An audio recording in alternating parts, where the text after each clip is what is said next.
अनिल नारायणपुर गांव के सनातन बुनाकार का इकलौता बेटा है। वो पढ़ाई में बहुत अच्छा है, लेकिन जब वो 12 वर्ष का था, 3 दिन के बुखार से सनातन की अचानक मृत्यु हो गई। अपने पति के मृत्यु के बाद सुधा ने अपने बेटे को बुनाई सिखाकर बड़ा करने के लिए बहुत मेहनत की। बेटे ने भी माँ की सब तकलीफों का मान रखा। आज उसका फाइनल रिजल्ट और उसने बहुत अच्छा फल प्रदर्शन किया। मम्मी, ओ मम्मी, कहाँ पर हो? क्या हुआ है? इतना शोर क्यों मचा रहे हो? मम्मी, आज मेरा रिजल्ट आया है और पता है मैंने बहुत अच्छा रिजल्ट किया है। हे भगवान, आपकी कृपा अनंत है। आप मेरे सभी समस्याएं हल कर दिए। अब मैं भी सुब्रतो भैया जैसे शहर जाके नौकरी करूंगा। इस गांव में नहीं रहना पड़ेगा। ये क्या बात हुई बेटा? तुम शहर क्यों जाओगे? हम लोगों के परिवार के बुनाई का व्यापार है। मेरे बाद तुम ही तो ये काम संभालोगे। क्या? इतनी पढ़ाई लिखाई करके मैं बुनाई का व्यापार संभालूंगा? हाँ, देखो माँ, मैं इतनी कोशिश करके मैंने पढ़ाई की है। ये बुनाई बुनाई मूर्ख लोगों का काम है। लेकिन बेटा, तुम अगर शहर चले जाओगे तो मेरा क्या होगा? तुम्हारे बिना मैं कैसे रह पाऊंगी? बोलो बेटा। कैसे अनाप शनाप बातें कर रही हो? पढ़ाई लिखाई फिर क्यों सिखाई मुझे? मैं यहाँ रहकर मूर्ख लोगों की तरह बुनाई नहीं कर सकता माँ, किसी हालत में नहीं।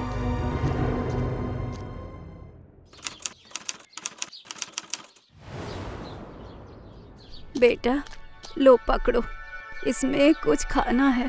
बाहर जा रहे हो, रास्ते में अगर भूख लगे तो खा लेना। अरे अब ये सब की क्या जरूरत थी माँ?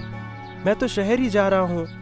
वहाँ तो ये ऐसे गांव नहीं होता है। हाँ, आसपास बहुत खाने की दुकान होगी। शहर में बहुत जोर जोर से गाड़ियाँ चलती हैं, लेकिन बेटा तू बहुत संभल के चलना। अरे मैं कोई छोटा लड़का हूँ क्या? शहर में नौकरी लगी है मेरी। गांव के कितने लड़कों को ऐसा नौकरी मिलता है बोलो तो? ये तो बहुत अच्छी बात है। तेरे पापा कहते थे तू एक दिन बहुत बड़ा इंसान बनेगा। अच्छा बेटा, तू मुझे भी तेरे साथ लेके चलना। दिमाग खराब हो गया है क्या माँ? आपको वहाँ ले जाऊंगा और मेरे ऑफिस के लोग जब पूछेंगे आपके बारे में तब क्या बताऊंगा? कि मेरी माँ बुनाई करती है? नहीं नहीं माँ, आपको लेके जाऊंगा तो मेरा कोई मान सम्मान नहीं रहेगा, समझे? ओह अच्छा, रहने दो, मैं नहीं जाऊंगी तेरे साथ। तू संभाल के रहना, ठीक से खाना खाना, ना शरीर पे ध्यान रखना। अरे हाँ हाँ, रखूंगा रखूंगा। अब मैं चलता हूँ, नहीं तो ट्रेन मिस हो जाएगा। हे भगवान। शहर में आने के बाद अनिल बदल सा गया। ऑफिस, दोस्तों, सबके भीड़ में अनिल एकदम बदल गया। सारा दिन काम और दोस्तों के साथ पार्टी, मस्ती, ये सब लेकर वो बिजी रहता रहा। मगर गांव में दुखी माँ की याद उसको बिल्कुल नहीं आती थी।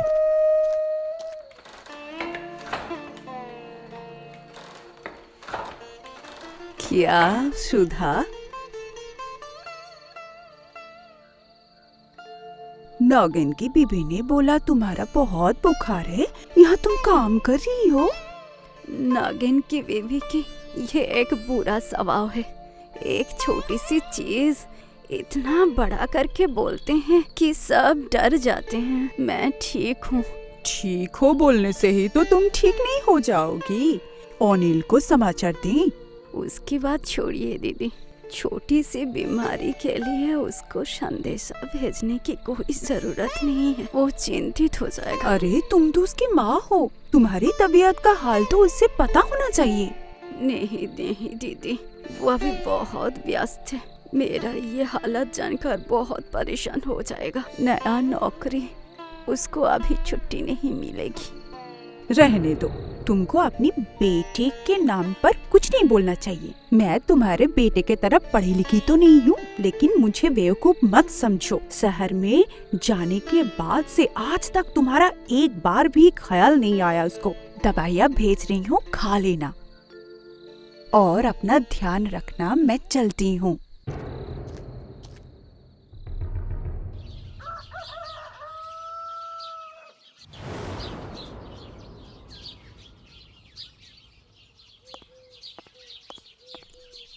बेटा अनिल, तू आ गए। कितने दिन बाद तुमको देख रही हूँ। कितने दुबले हो गए हो।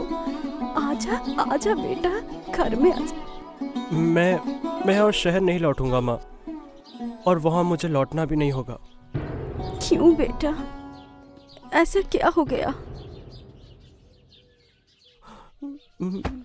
मेरी नौकरी नहीं रही माँ। क्या बोल रहे हो तुम? हाँ माँ, सही सुन रही हो तुम। अब मैं सबके सामने कैसे जाऊंगा माँ?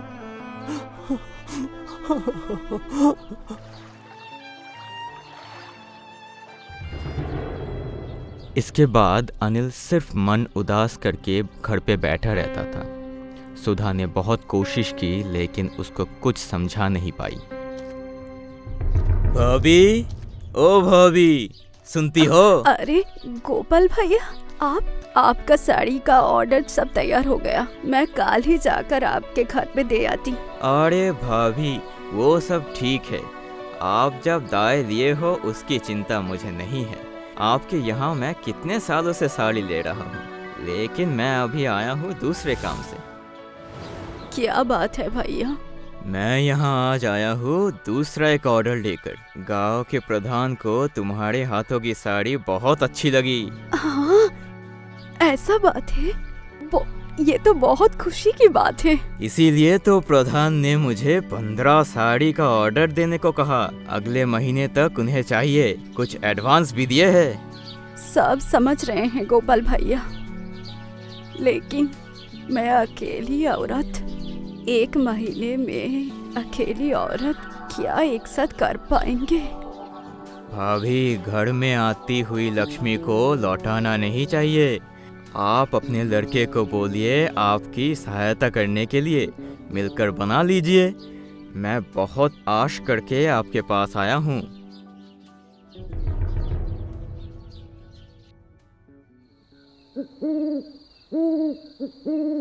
माँ, आपने बुलाया? हाँ बेटा, दरवाजे के उस पार से सभी तो सुनाई दिया तुमको। इतना सब साड़ी का ऑर्डर, वो भी गांव की प्रधान की बीवी का। लेकिन मैं अकेला कैसे कर पाऊंगी बोलो?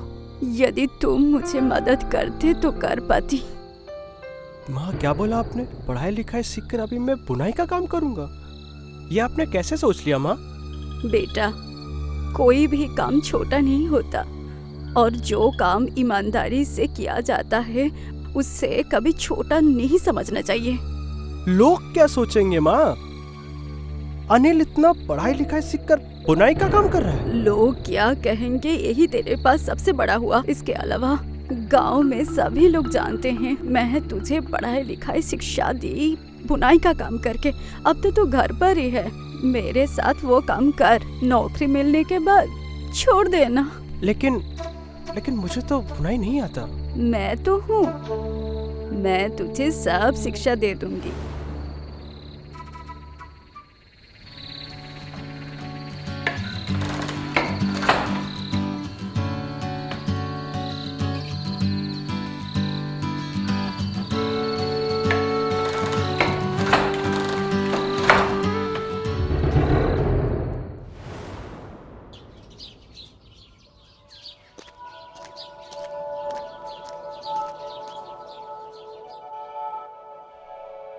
अरे वाह, ये तो बहुत अच्छा बना है। तुम्हारी माँ को बोलना मुझे बहुत पसंद आया है।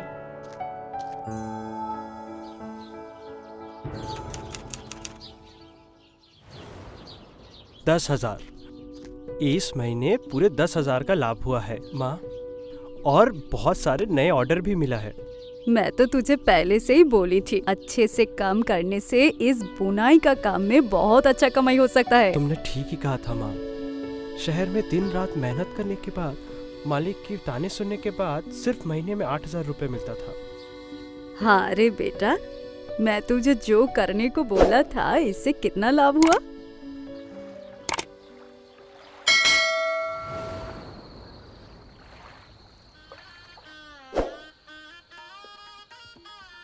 देखो दीदी, उस लड़के को देखो। कितना सुंदर साड़ी, देखो जितना सुंदर रंग उतना ही सुंदर डिजाइन। हाँ ठीक बोल रही हो। चलिए ना दीदी, उनसे पूछते हैं वो कहाँ से ये साड़ियाँ खरीदी है। हाँ चलो पूछ के आते हैं। बोल रही हूँ कि दीदी एक बात बोलूं, बुरा तो नहीं मानेंगे? बोलिए। आपका ये साड़ी बहुत खूबसूरत है, कहाँ से लिया है? अगर आप बोले तो बहुत अच्छा होगा। ये साड़ी तो मैंने सुधा बुनाई के पास से लिया हूँ। कम कीमत पर इतना सुंदर साड़ी और कहाँ से मिलेगा? सच में? क्या गौरी, तुम क्या सोच रही हो? इस बार हम लोग भी वहाँ से साड़ी लेंगे। हाँ बिल्कुल। ऐसे ही पूरे गांव में और गांव के बाहर भी सुधा और अनिल का साड़ी का व्यापार का बहुत नाम हो गया। अब तो बाहर वाले गांव से भी सुधा की तैयार की हुई साड़ी खरीदने लोग आते हैं। धीरे धीरे अनिल की हालत भी अच्छी हो गई। ऐसे ही कुछ साल बीत गए। सुधा की उम्र पहले से बढ़ गई है। वो और पहले जैसे काम नहीं कर सकती, इसीलिए अनिल ही अब सब कुछ देखभाल करता है। क्या रे अनिल, व्यापार का सामान लेके जा रहा है? हाँ माधव, कुछ नया ऑर्डर मिला है, इसीलिए सब सामान खरीद के ले जा रहा हूँ। और ऑर्डर? कुछ दिन के बाद कस्टमर आएंगे या नहीं वही नहीं पता। क्यों? ऐसा क्यों कह रहे हो तुम? तुमको तो कुछ भी नहीं पता। शहर से व्यापारी आए हैं नए नए डिजाइन लेकर। साड़ियों का डिजाइन कितना अच्छा सुंदर दिखता है। ये क्या बोल रहे हो? वो सब नया नया डिजाइन है। वो सब छोड़ के लोग हमारा पुराना डिजाइन का साड़ी खरीदेंगे क्या? बोलो बोलो अनिल। हाँ, इसका मतलब तुम कहना चाहते हो कि हम लोगों का व्यापार कुछ दिनों बाद बंद हो जाएगा? समय के साथ मिलके हमें भी डिजाइन चेंज करना पड़ेगा ना, नया कुछ सीखना पड़ेगा। उसके बाद ही तो हम उनसे compete कर पाएंगे। हाँ, तुम बिल्कुल सही बोल रहे हो।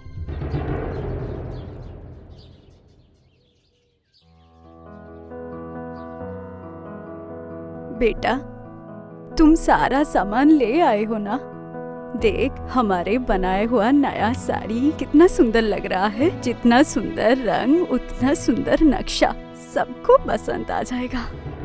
और ले लेंगे। हाँ, ये डिजाइन सब पुराना हो गया है माँ। कस्टमर और सबको ये पसंद नहीं आ रहा है। पसंद नहीं कर रहे हैं मतलब? कितने साल से ये गांव वो गांव से सब हमारे हाथ की तैयार हुई साड़ी खरीदने के लिए आते हैं और अभी बोल रहे हो ये सब नहीं चलेगा? माँ, जो समझती नहीं उस पर बात मत किया करो। तो अचानक से ऐसा क्यों हुआ? मुझे थोड़ा समझा दिए। शहर से नए नए व्यापारी आ रहे हैं गांव पर माँ। उन लोगों के बनाए हुए नए नए डिजाइन आए हैं बाजार में। तो गांव के सभी हमारा बना हुआ साड़ी क्यों खरीदेंगे जब उन लोगों के पास और भी नए डिजाइन हैं?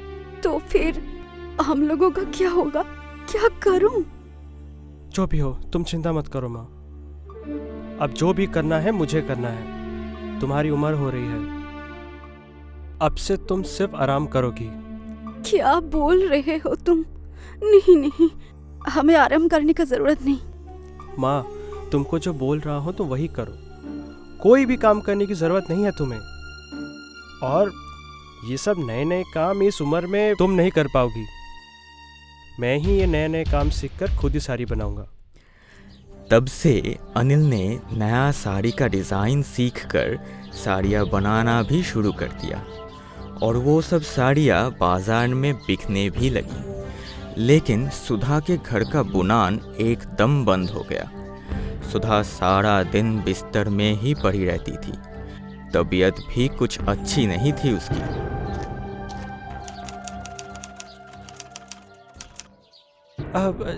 जी प्रधान साहब, आपने मुझे बुलाया?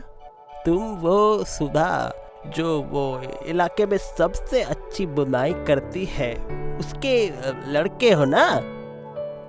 जी जी प्रधान साहब, मैं ही अनिल हूँ। असल में इस गांव में तुम्हारी माँ जैसा कोई बुनाई नहीं कर सकता। अच्छा, तो बताइए मुझे क्या करना पड़ेगा? असल में और कुछ महीने बाद हमारी लड़की की शादी है। उसकी आशीर्वाद में हमें 200 साड़ियाँ लगेगी। और साड़ियाँ होगी सब पुराने डिजाइन की। और इस काम में तुम्हारी माँ को छोड़ के इस इलाके में कोई और नहीं है। पुराने जमाने की साड़ी? लेकिन प्रधान जी, आप तो सब नया डिजाइन ढूंढते हैं। नहीं नहीं, पुराने जमाने की डिजाइन मुझे अच्छा लगता है।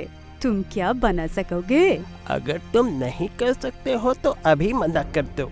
नहीं नहीं प्रधान जी, मैं कर सकता हूँ। सही वक्त आने पर आपको सब दे दूंगा। प्रधान जी को तो बोल दिया कि कर सकता हूँ, लेकिन इतनी पुरानी जमाने की साड़ियाँ मैं बनाऊंगा कैसे? माँ तो अब ज्यादातर बीमार ही रहती हैं। पुराना बुनाई कौन ही करता है अब? किससे मदद मांगूं? अच्छा, एक बार सबिता चाची से पूछूं क्या? सबिता चाची, ओ सबिता चाची, सबिता चाची घर पे हैं क्या? कौन रे? इतना जोर जोर से चिल्ला रहे हो? ओह अनिल, बेटा तू क्यों आए हो? घर पे सब ठीक है ना? अब मैं आज आया हूँ दूसरी जरूरत के लिए आपसे बात करने। हमारी इकलौती बेटी की शादी के लिए 200 साड़ियाँ लगेगी। और वो साड़ी होंगी पुराने डिजाइन की, जिसमें तुम्हारे माँ का इस इलाके में कोई जवाब नहीं है। हम लोग तो मूर्ख हैं। तुमने तो बहुत पढ़ाई लिखाई की है। तुम क्या समझ नहीं पा रहे हो तुम्हारी माँ क्या बोलना चाहती है? इस इलाके में तेरे माँ के जैसा बुनाईकार कोई नहीं है जो इतना सुंदर बुनाई कर सकते हैं। माँ, लेकिन चाची, माँ की तो तबीयत हमेशा खराब ही रहती है। इतना बेवकूफ है तुम। तुम्हारी माँ के शरीर में कोई बीमारी नहीं है। बीमारी तो उसके मन में है। बुनाई करना उनका काम नहीं है, उनका आदत है। वो कभी इस काम में गलती नहीं कर सकती। उम्र हुआ है इसलिए उन्हें आराम करने कहा है। इसमें मेरी क्या गलती है, बताइए तो? बुनाई करने से शरीर में कोई तकलीफ नहीं होती। अगर ये काम नहीं करे तो तकलीफ होती है। तुम इतना ही स्वार्थी बन गए हो कि खुद की माँ की बीमारी की असल कारण नहीं जानते हो। चाची, आप ये सब क्या बोल रही हो मुझे? ठीक ही तो बोल रही हूँ। तुम्हें बड़ा करने में उन्होंने कितना कष्ट उठाए हैं। तुम्हें कुछ पता है? तुम्हारे पिताजी के गुजर जाने के बाद तुम्हारी माँ ही तो संसार चलाते आ रहे हैं। उस माँ का दर्द तुम कभी नहीं समझ पाओगे। समझे तुम अनिल? अरे लेकिन मैंने ये सब जानबूझ कर नहीं किया है। ऐसा मत करो बेटा। ना समझकर माँ को बहुत कष्ट दिए हो। अब सुधर जाओ अनिल। अपनी माँ को बुनाई करने दो।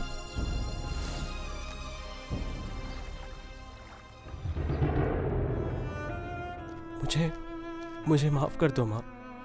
आज तक मैंने तुम्हारे साथ जो भी कुछ किया है उसके लिए मुझे माफ कर दो माँ। क्या हुआ बेटा? तू ऐसा क्यों कह रहे हो? माँ, आपने हर वक्त मेरे लिए अच्छा ही सोचा है, लेकिन मैं हर वक्त आपको सिर्फ नाकाम समझता रहा। अरे बेटा, तू मेरे बेटे हो। बेटे कभी माँ से माफी नहीं मांगते। इस दुनिया में तुम्हारे सिवा और कुछ नहीं है। मैंने तुम्हें बुनाई करने से मना किया, इसीलिए तुम बीमार पड़ गई, लेकिन मैं फिर भी कुछ नहीं समझ पाया। लेकिन देखो, भाग्य का चक्र ऐसे घूमा। आज प्रधान जी ने मुझे 200 साड़ियों का ऑर्डर दिया है, वो भी पुराने डिजाइन का, जो सिर्फ और सिर्फ तुम कर सकती हो माँ। प्रधान जी ने ऑर्डर दिया है, वो भी 200 साड़ियों की? क्या बोल रहे हैं? हाँ माँ, मैं सही बोल रहा हूँ। चलो माँ, आज से आप और मैं ये काज शुरू करते हैं। मैं फिर से पहले जैसा सब ठीक कर दूंगा। सिर्फ तुम मेरे साथ रहना माँ। चलो बेटा, शुरू करते हैं। अनिल को आखिरकार नए बाजार में भी पुराने की कीमत समझ आ गई और उसके कारोबार फिर शिखर में चले गए।